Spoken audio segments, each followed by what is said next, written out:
Hello everyone, today I'm going to give you 7 reasons why it is so hard to lose belly fat, which is an important fat that leads to diabetes. That's why you're in diabetes channel, but this channel is not only about diabetes, we talk about weight loss, metabolism, and so forth. I am Dr. Ahmet Ergin. I'm an endocrinologist, a metabolism expert, and a diabetes specialist.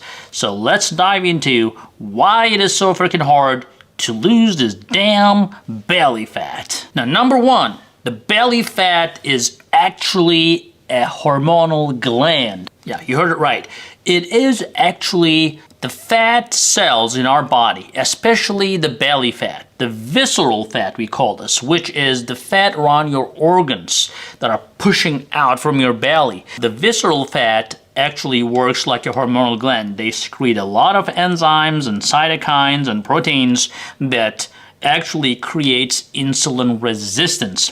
They actually protect themselves, especially in that area where you are doing everything you can, but that belly fat, once you develop that fat, well, it will go, but I'll tell you that. But it is very hard to remove that fat because it is protecting itself with a lot of cytokines. So the best way to avoid or best way to prevent that problem would be not to gain belly fat. We'll talk about that in a second, but I'm telling you that the belly fat is a hormonal gland that protects itself. That's number 1. Number 2, well, we all kind of like the sweets and the alcohol, right? So the social gatherings, the parties, the birthdays, and this day, that day, all sorts of holidays. We are always subject to, making this hard decision about eating, not eating, drinking, not drinking. It is a difficult decision and it's surrounding us everywhere.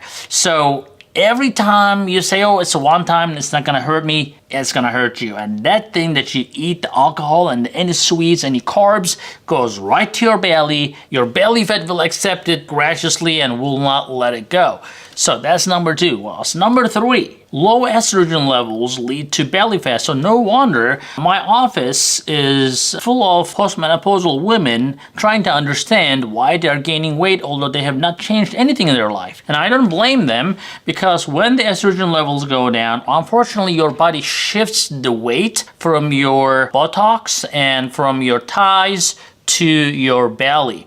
And sometimes the hormone replacement helps, but most of the time, even when you take hormone replacement, most women will see an increase in the size of their abdominal area due to change in their life. And number 4, the diet only will not get rid of the belly fat. You have to exercise. Now, a lot of people have tons of exercise excuses not to do exercise, right? But you have to. If you're not doing cardio, if you're not getting your heart rate up to 120, 130 for at least 30 minutes to an hour, that belly fat is not going to go away. So yes, you have to diet right, avoid all the bad carbohydrates, the sweets, the alcohol, but at the same time, you have to learn to make a priority to exercise every day, and especially cardiac exercise, to get rid of the belly fat. Now, number 5 is the cortisol. Now, cortisol is a stress hormone and unfortunately makes fat cells thrive, especially in that visceral area,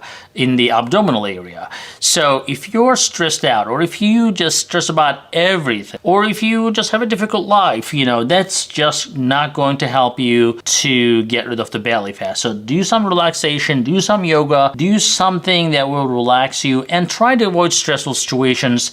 That will definitely help you in the long run to avoid that belly fat. Well, number 6, sometimes you cannot really beat genetics, or actually pretty much never. You cannot beat your genetics. So if your mom was an apple-shaped person, if people in your family have significant abdominal obesity, sometimes it's just in your genes.